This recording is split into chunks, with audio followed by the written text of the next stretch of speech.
Hello दोस्तों, आज हम समानता श्रेणी के सवाल हल करेंगे। तो जैसे क्वेश्चन में दिया गया है, समानता श्रेणी 13, 8, 3 के प्रथम 22 पदों का योग ज्ञात कीजिए।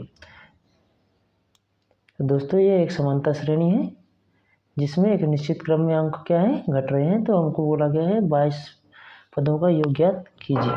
तो बच्चों, इस वीडियो को बहुत ध्यान से देखिएगा, क्योंकि ये वीडियो उन बच्चों के लिए बहुत लाभदायक हो सकता है जो गरीब हैं या जो ट्यूशन फीस नहीं भर सकते या ट्यूशन नहीं पढ़ पाते, उनके लिए बहुत ही हेल्पफुल होगा। तो चलिए अपना क्वेश्चन शुरू करते हैं।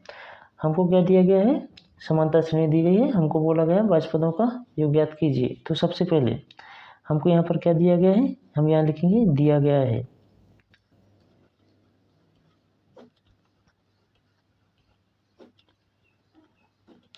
दिया गया है बच्चों, यहाँ पर लिखना है दिया गया है। क्या दिया गया है, ए बराबर 13। ए क्या होता है, प्रथम पद, ध्यान रखिएगा, ए होता है प्रथम पद। और हम यहाँ निकालेंगे डी इक्वल टू क्या होता है, द्वितीय पद माइनस प्रथम पद। हम आपको बिल्कुल बेसिक से समझा रहे हैं ताकि आपको समझ में बहुत अच्छी तरह से कैसे आए, इसलिए डी इक्वल टू दूसरा पद क्या है 8 है, और प्रथम पद क्या है हमारा 13। तो डिस्टेंस कितना आएगा हमारा -5, डी इक्वल टू -5। अच्छे समझिएगा बच्चों, डी निकाल लिया हमने।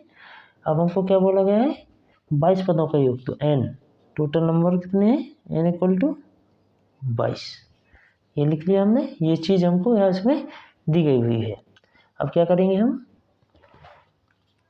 और एस बराबर क्या होता है, प्रथम पदों का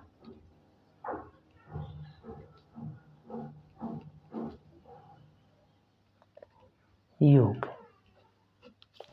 तो बच्चों, हम जानते हैं कि प्रथम पदों के योग का फॉर्मूला क्या होता है निकालने का, यह होता है एस इक्वल टू n/2, यहाँ बड़ा ब्रैकेट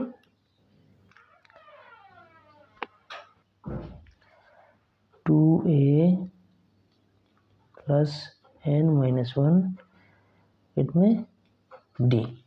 ये क्या होता है, हमारे सभी प्रथम पदों का योग निकालने का फॉर्मूला होता है। तो हम क्या करेंगे, इसमें मान रखेंगे।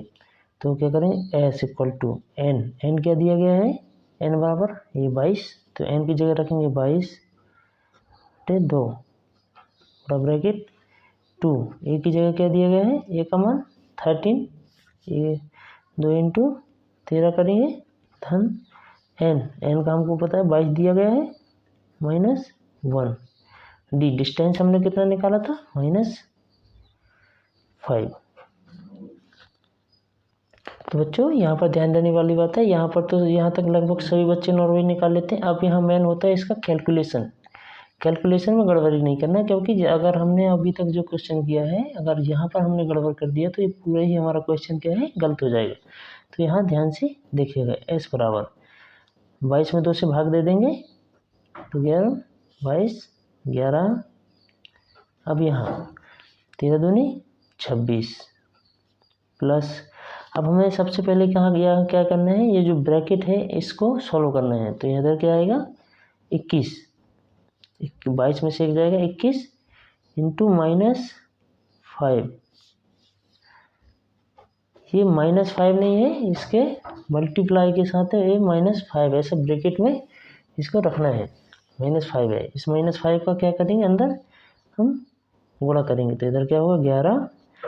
बच्चों, ये जो बड़ा ब्रैकेट के बाहर 11 है, इसका हम गुणा अंदर तभी कर सकते हैं जब हमको ये पूरे इक्वेशन को सॉल्व कर लेंगे। इसीलिए सबसे पहले ये इन पूरे भाग को सॉल्व करना है, उसके बाद ही 11 का हमने अंदर गुणा करना है। तो इधर आएगा 26, 21 गुणित -5 क्या हो जाएगा, -105। माइनस क्यों आएगा, क्योंकि -5 है, माइनस प्लस का जब गुणा होता है तो माइनस ही आता है, इसीलिए कितना आ गया, -105। अब 105 में से, तो बच्चों यहाँ पर कितना बच जाएगा, -79। अब हम क्या करेंगे, 11 के अंदर गुणा करते हैं। 11 99 99 बचा 9, 11 7 77 और 9 86। कितना के बच्चों हमारा S इक्वल टू -869। तो बच्चों आपने देखा कि किस प्रकार से हमने S सभी पदों का योग का मान निकाला है। अब तो आप इस प्रकार से समांतर श्रेणी के पदों के प्रथम जितने भी पद दिए हों, 22 पद दिए, 23 24 25 50 100 1000 जितने भी दिए हों, आप इस प्रकार से उन सभी क्वेश्चनों को सॉल्व कर सकते हैं। तो हमें उम्मीद है बच्चों हमारा समझाया हुआ आपको अच्छी तरह से समझ में आया होगा। आगे भी जो इस प्रकार के कोई क्वेश्चन होंगे आप उनको अच्छी तरह से सॉल्व कर पाएंगे। तो बच्चों यदि हमारा वीडियो आपको अच्छा लगा हो तो हमारे वीडियो को लाइक करें, शेयर करें एंड चैनल को सब्सक्राइब करें। Have a nice day. धन्यवाद।